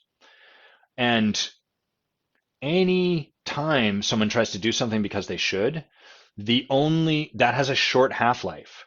They're going to keep doing it until they stop feeling the pain of this isn't healthy for me. And then they're going to go back to the old pattern unless they hire someone to hit them in the back of the head every time they think about going back. And that's not sustainable either, unless you want to create your life as a function of someone hitting you in the back of the head over and over and over until you do the right stuff. And there's plenty of people that do that. Well, that's not so healthy either. And it's also not very much fun. And you get a bruise in the back of your head. You recreate the soft spot, that gross soft spot babies have. That's gross, right? I think it's gross. So the hard part is for us to release our attachment to that person doing anything different than they're doing. And the reason that's our path as coaches, leaders, and people standing for possibility is because the only way to support someone to really be at choice is to really let them be fully at choice. And as soon as I'm like, it's unhealthy what you're doing, as soon as I'm giving them that energy, that takes away a degree of their capacity to choose. Because now their choice actually looks like, well, I could keep doing this, but then Adam's really, he feels I'm going to disappoint Adam because he thinks it's unhealthy and he's kind of right. So I should choose that I'm not going to keep doing this. That's not a very empowered choice. So when we're working with an individual, we have to really, the most powerful place we can hold someone is, how do I know what their path forward is actually going to look like? Maybe they have to keep doing something from a fear-based place over and over until they finally conclude, hey, I don't like the way this is going for me. I'd like to create a different result, not because I should, but because I want to. And only in that moment will things start to change for them. They call this a bit rock bottom in recovery work. So that's what happens at the individual level, and the same thing happens at the industry-wide level. And I want to be clear that I can speak about this with some altitude now, and then I'll read something that someone will post on Facebook, and I'll get all caught up about how they're ruining the coaching industry and all of that stuff. So I want to be clear, like, I've got humanity in this too. But in this moment, I can speak to that future me. You know, I'm kind of offering this to my future self, saying like, here's the thing though, is those people are doing their best. Those people operating, marketing, selling from a fear-based place, they're doing their best in the moment. They don't know different and they can't see different. And the best thing I can do is love them exactly as they are and trust that the path being created and followed is divinely inspired. It's the path of spirit. And if I can let go of all that, then what does start to shift is I become someone that those people can come and talk to if they want to. They don't have to, but I become a person that they can come and talk to because I'm not holding them in judgment. Judgment that they're stupid idiots for what they're doing, or judgments that they should be doing something different, or judgments that they're ruining the coaching industry. And from that place, real change can start to happen. So that's how I hold a lot of that. It's not that it's necessarily healthy or I'm not saying like, yeah, we should just therefore all go and start selling fear-based stuff. But really, I believe the work is, one, model what we believe makes a difference. So I'm here having this conversation with y'all, and I'm a commitment to modeling that it's possible to sell and to invite people into their lives and possibility from somewhere other than fear. Requires a bit of courage, but if it didn't, why would we do any of this?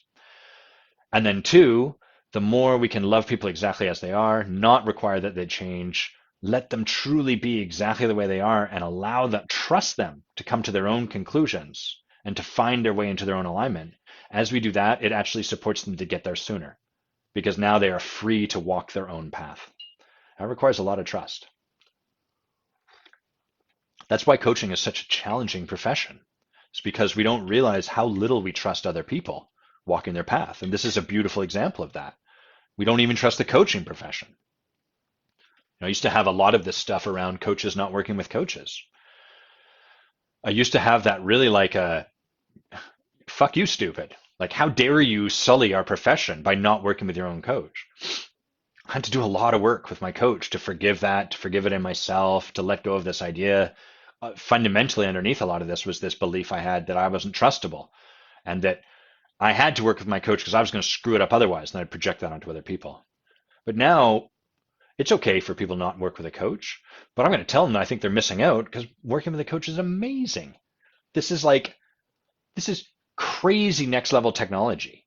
It's like, I don't know what it's like. It's like if you were in the Matrix and then Neo was selling you like his skills in the Matrix. He was like, hey, if you want, I can teach you, I can support you so that you can work with the source code.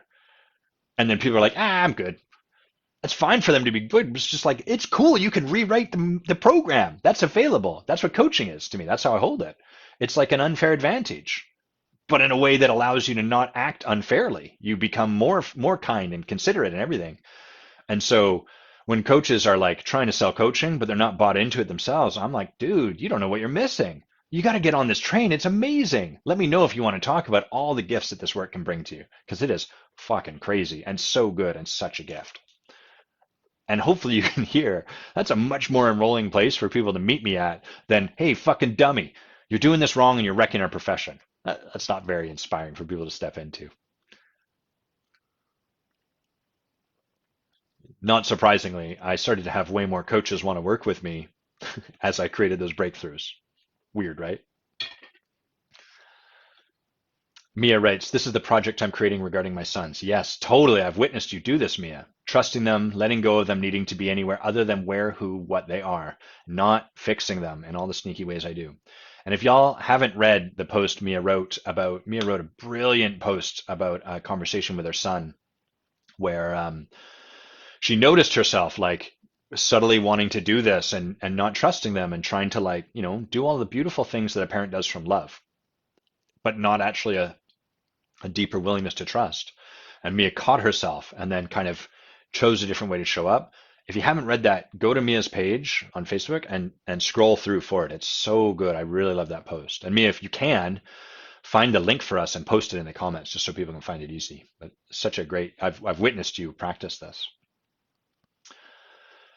Andrew writes, I'm in a conversation right now with a client who just completed. He has chosen, at least at this point, to continue his journey on his own.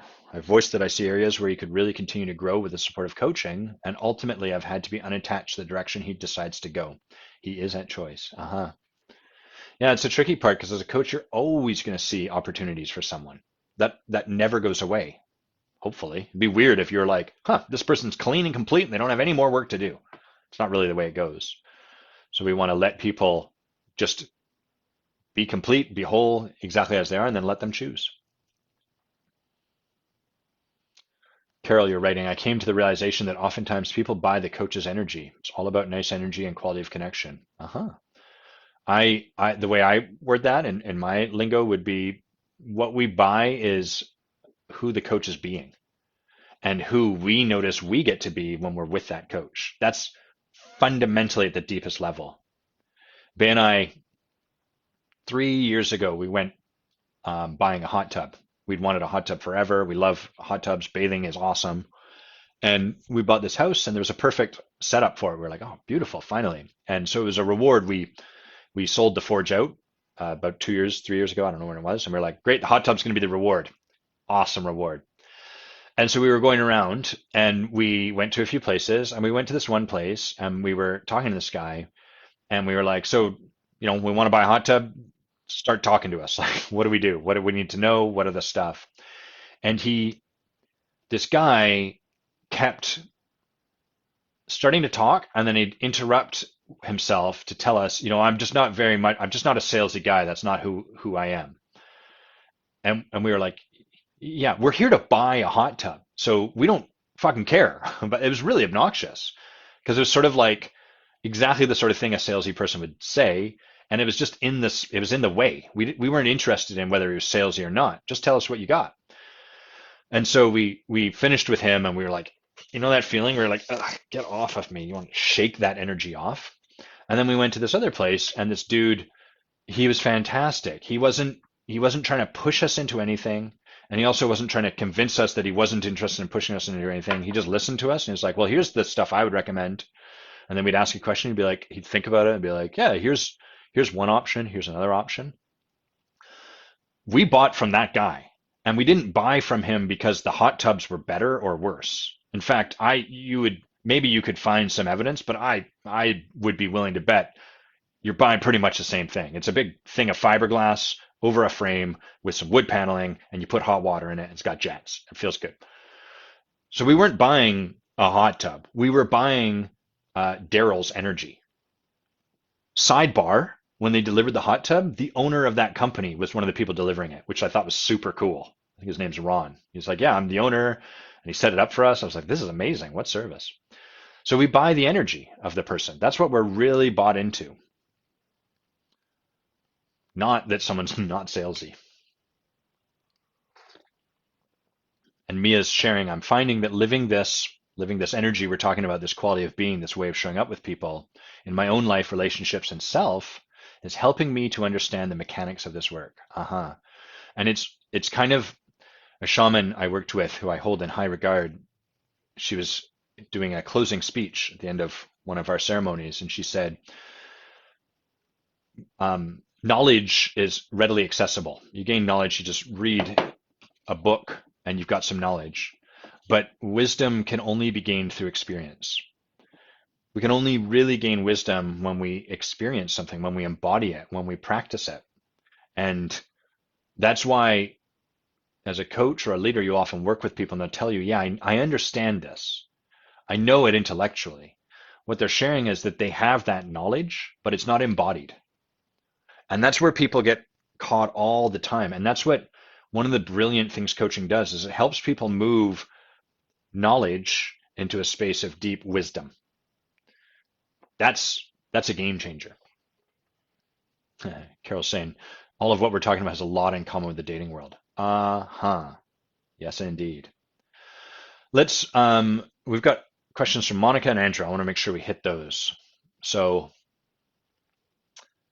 Monica is asking, I'm curious how, if at all, we can use awareness, this is Monica Hunter, as a tool to come back to our essence, rather than decide that everything's shit and we might as well die, brackets, collapses dramatically.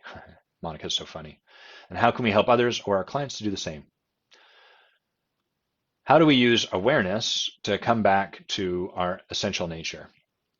So our essential nature, what Monica's talking about here is in the ontological, let me move some Magic the Gathering cards off this book so I can just showcase the book.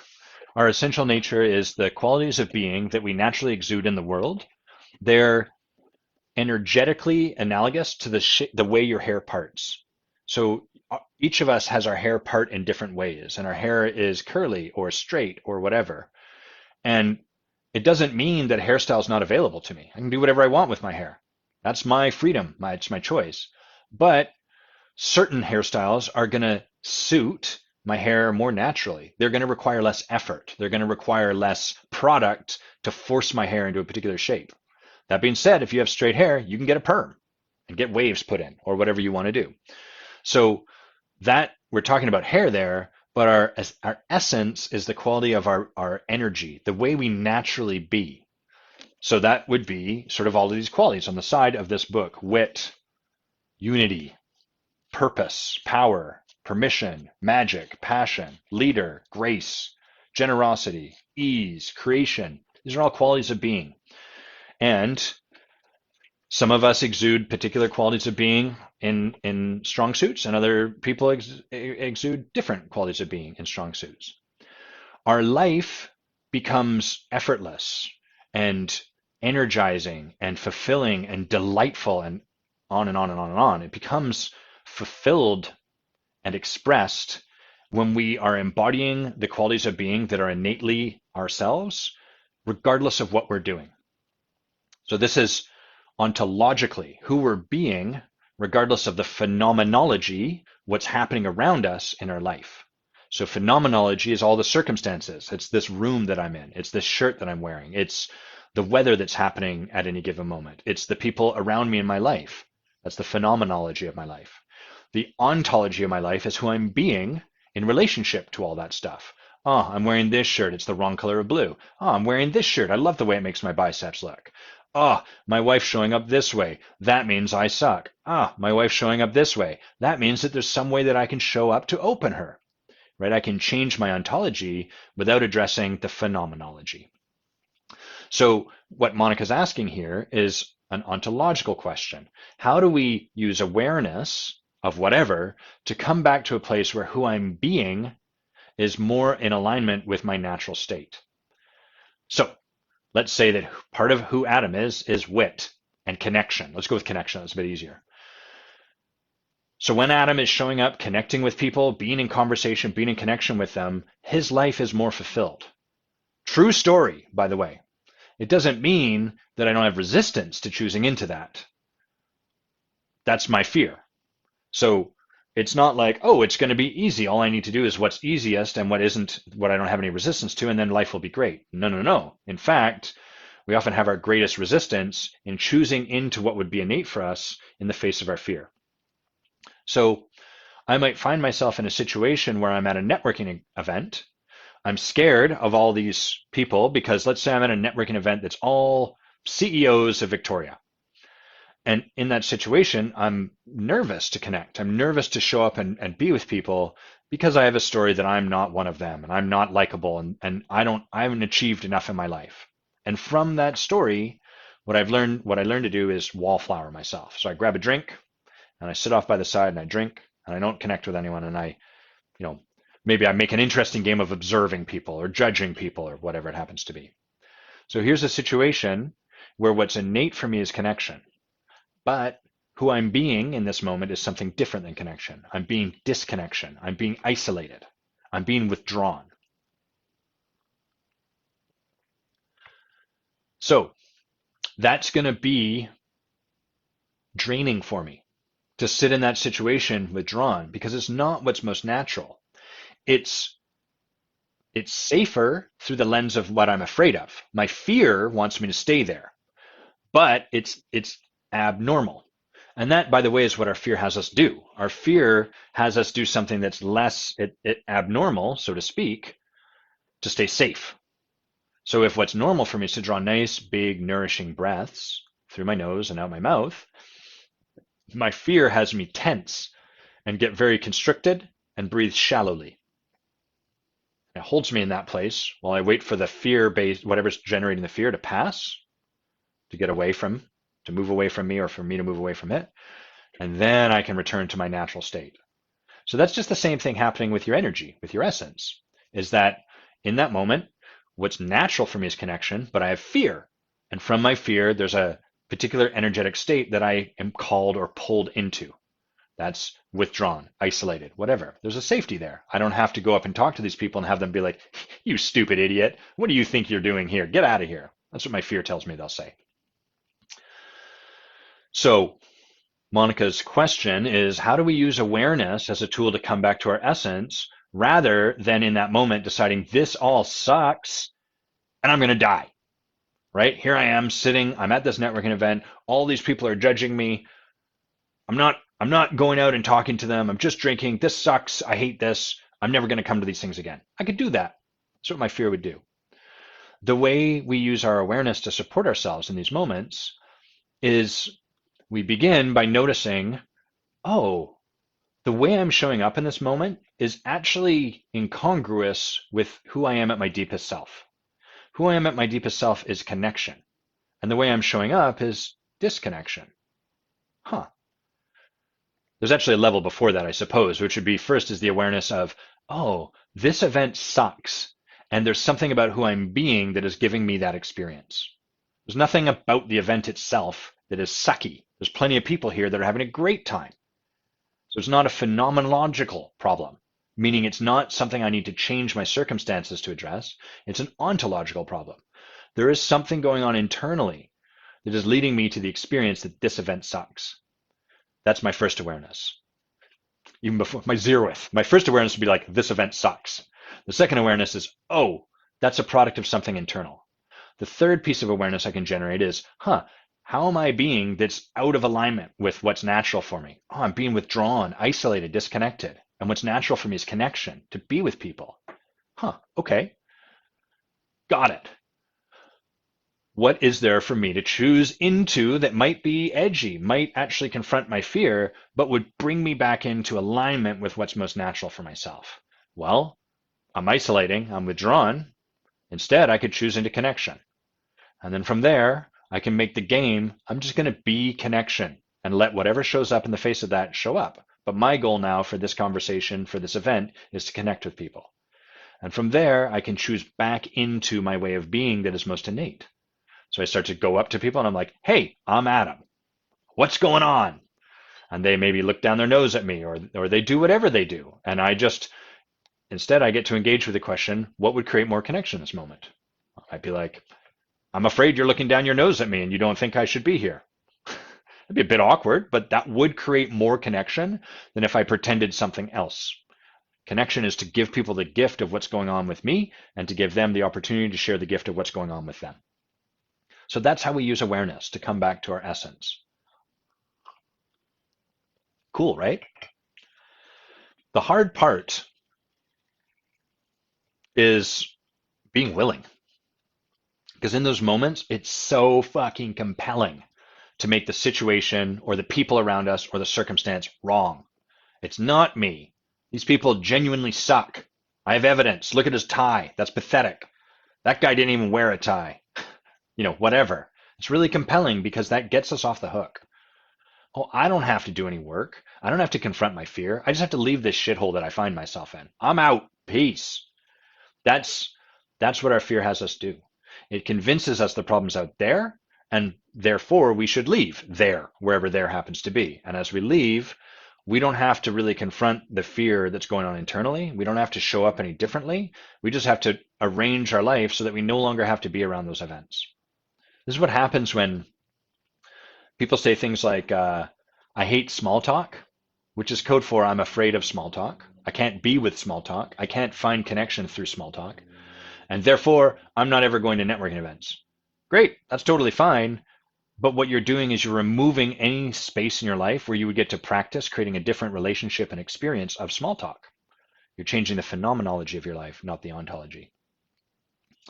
Now that I've introduced these two concepts, let me talk a little bit more about them. People believe breakthroughs happen in the phenomenology of their life.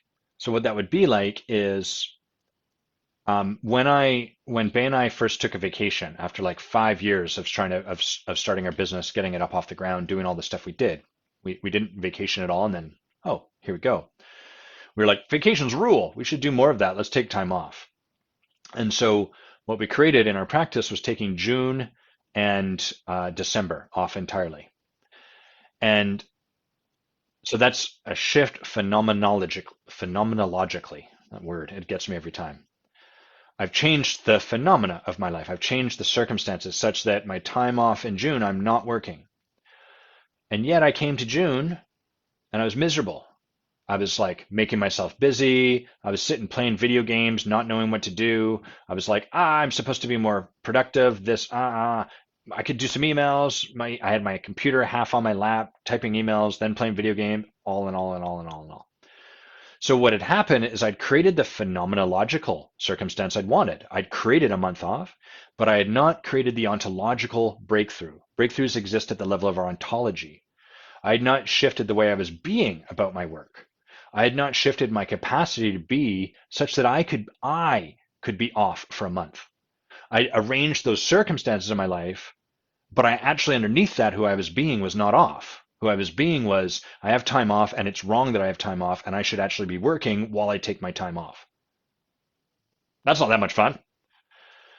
And so we make that mistake. And if you look at what most people bring into coaching early on and at most of our attempts to create the change that we think needs to happen in our life, it's all engaged at the level of phenomenology. We're very fixated. We're very busy with this need to change the circumstances of our life with the belief that if we just do that, things will be different. That's why people want to win the lottery, right? That's changing the circumstances of your life. If I could just have more money, I know money doesn't buy happiness for them. And maybe for me, but I'd be a little bit happier. It doesn't work. Because when someone wins the lottery, their phenomena changes, but their ontology, their underlying way of being in the world doesn't shift at all. And so what happens is it's like you just turn the volume up of what's already there. You increase the scale of how their life is already going, how they're already being. And this is why people end up being very resigned as life goes on, because they try to shift, they create new circumstances, they change the phenomena of their life, and it doesn't change their experience of it. And they start to conclude, I guess I just need to be okay with this experience of my life because I've done everything I can to shift it, and it's just the way it is. So I'm going to learn to be okay with that. So that's the first kind of distinction I want to draw between ontology and phenomenology. The other thing I want to speak to is our relationship to time, phenomenologically and ontologically. So what happens when we're showing up in a way that is incongruent with our essence? For example, I'm sitting at that networking event with my back to the wall, avoiding people, isolated, withdrawn, having my drink, annoyed at those people. That event is going to feel draining and like it takes frickin' forever. That is the nature of our experience of time when we are out of whack with who we are, when we are broken apart, split from our soul is what some spiritual teachings called us, when we're incongruous with what's natural for ourselves. It is draining because we're trying to contort ourselves into some energetic shape that's actually not what's real for us. It's not what our truest nature is. And so as a result, even though phenomenologically I'm spending just 2 hours, it feels like an eternity. And I'm certain that you can think of situations in your life where you've had this experience of eternity.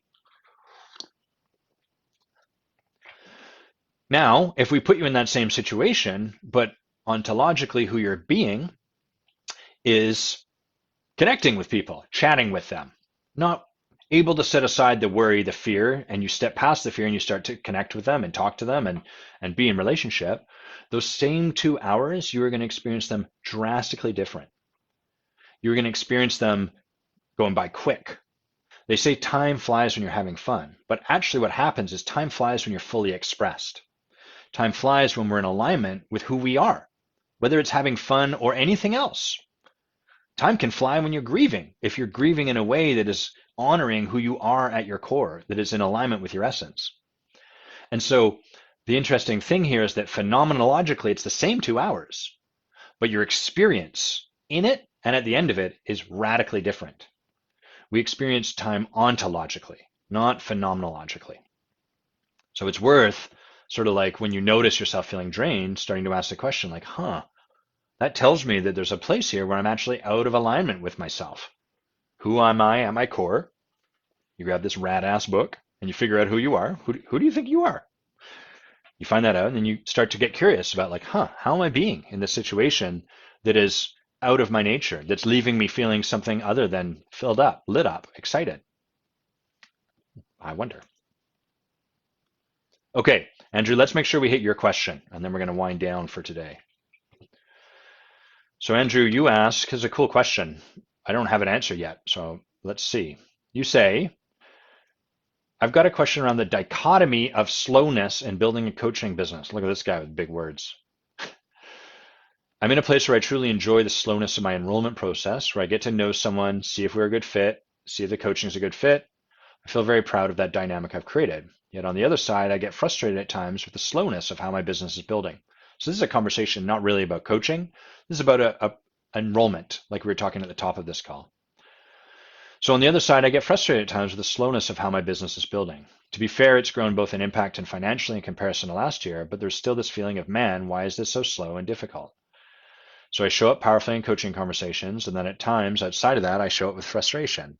I'd love some support around this. And do you see a pathway of going back to being and lots of clearing and completion around this? So yeah, I get that.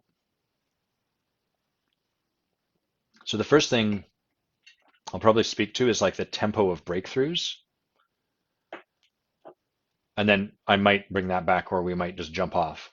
So the tempo of a breakthrough is that it happens, a breakthrough will always take longer than you want it to, and it'll always happen sooner than you think it will. That's a bit of a mind riddle right there. It'll take longer than you want it to, and simultaneously it's going to happen. Your breakthrough will come sooner than you think. The way that works is Typically, a breakthrough happens because there's a breakthrough you're aiming to create, and there's an experience you're having in your life where you're like, I'm so frustrated by this experience. I need it to change. You're attached. You're frustrated by the experience, and you need some part of life to rearrange itself so you can be with it. And so, for the initial part of building towards a breakdown and a breakthrough, what's happening is you're like fixated on this thing, this stressor in your life that's like, I need it to change. And what that does is it creates this earnest yearning for the breakthrough so that this stupid stressor will fuck right off. Get out of here, stressor. I'm trying to create a breakthrough. And that leaves us in this experience. It's taking longer than I want it to. I want it gone. And the way a breakthrough is created is not that you suddenly figure out the way to eliminate this. More often than not, what happens is you come to a point where you surrender to this. You stop being in opposition to this. And from your surrender, you can merge with that thing. And as you merge with that thing, it starts to fall away.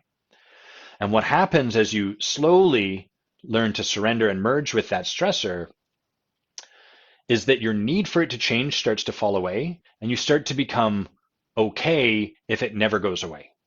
That's the nature of surrendering to it and merging with it. You start to be like, okay, you stop having energy caught up on this thing that you previously felt was wrong and had to be shifted.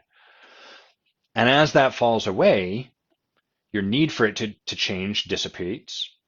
And then what happens is you stop being so fixated on your breakthrough as a solution to a problem that you couldn't be with.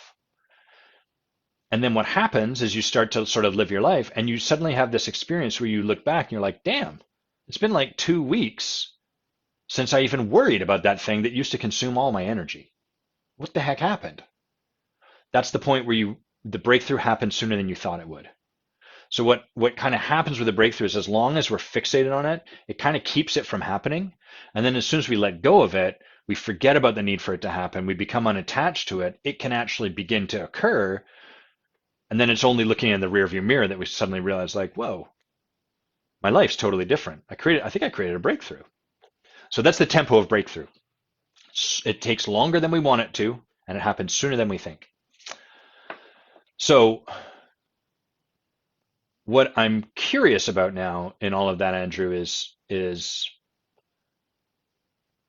kind of two parts to this. I'm just going to share with everyone as coach, like in my coaching hat, this is where I listen from. The first part is, okay, so is Andrew in right action, or is there more action he could take? What kind of actions is he up to? Is he doing everything that there is to do?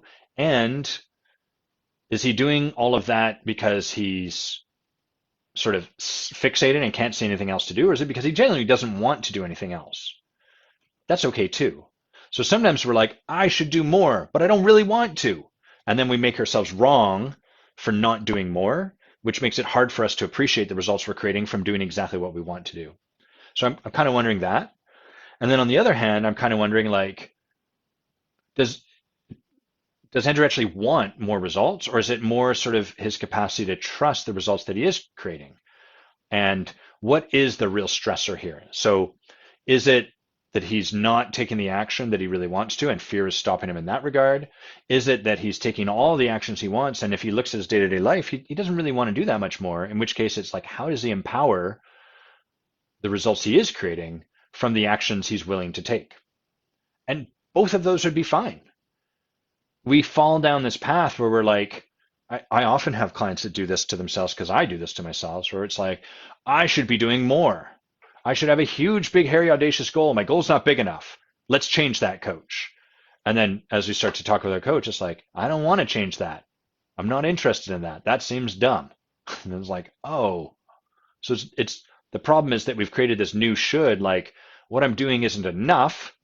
Therefore, I should be doing more. And then that has us disempower the results of what we're doing, when in fact, we don't want to do anything different. We just have this implanted belief that we learned at some point. It's not okay for us to be where we are. We need to be somewhere else. So those are the two places, like, I would be curious about with the client.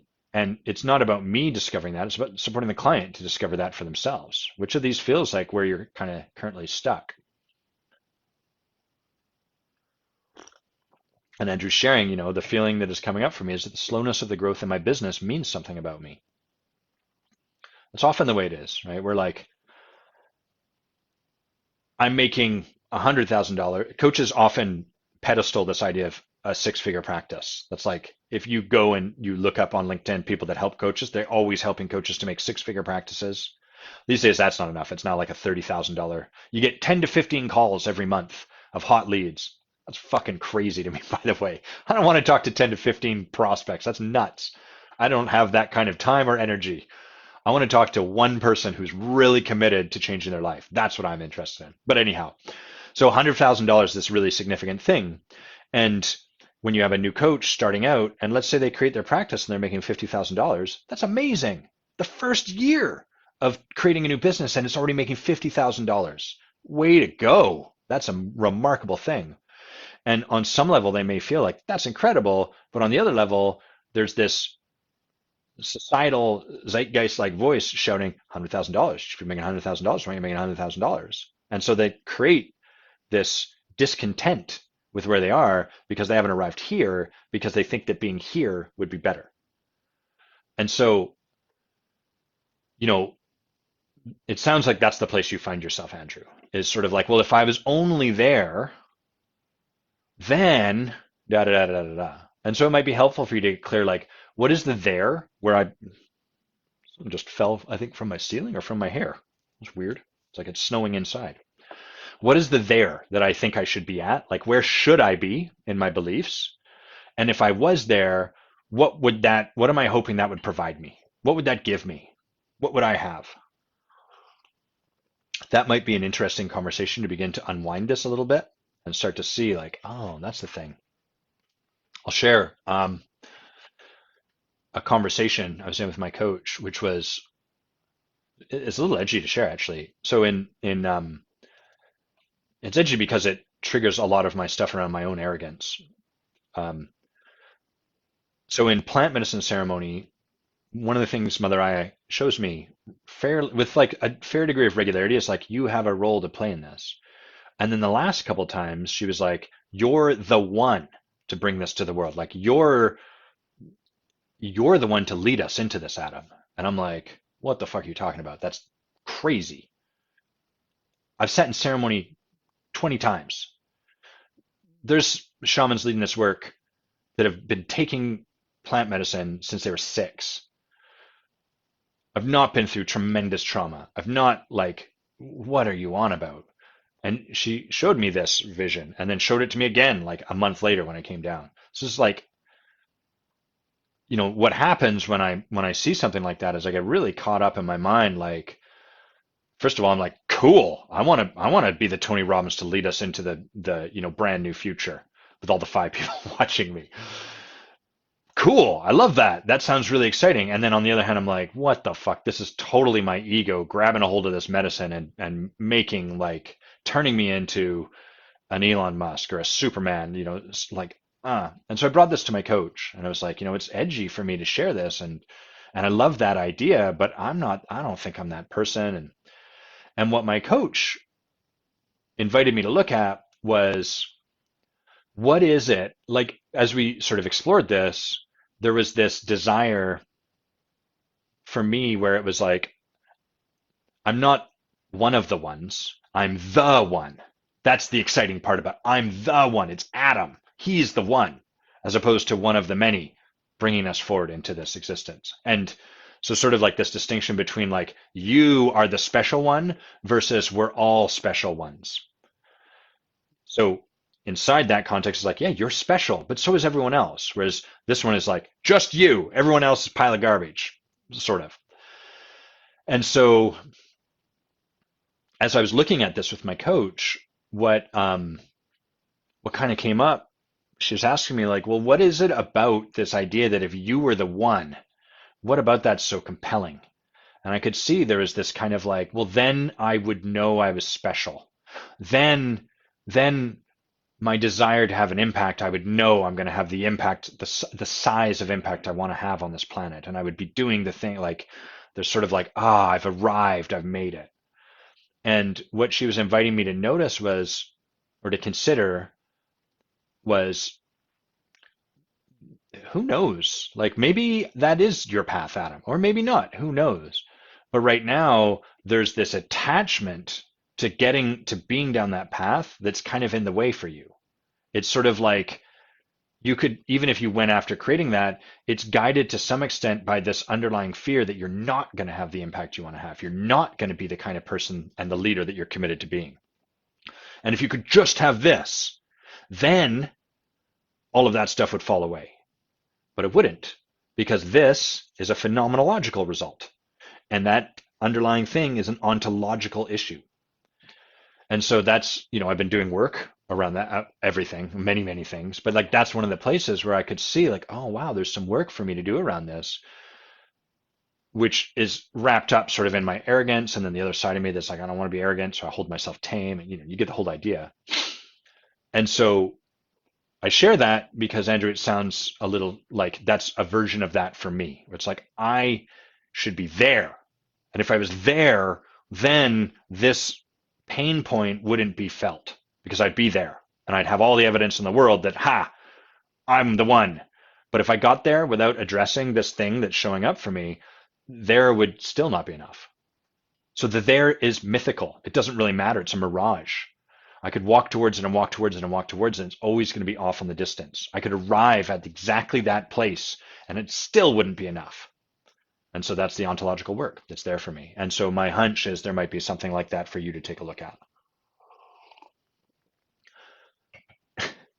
And I don't know what to do.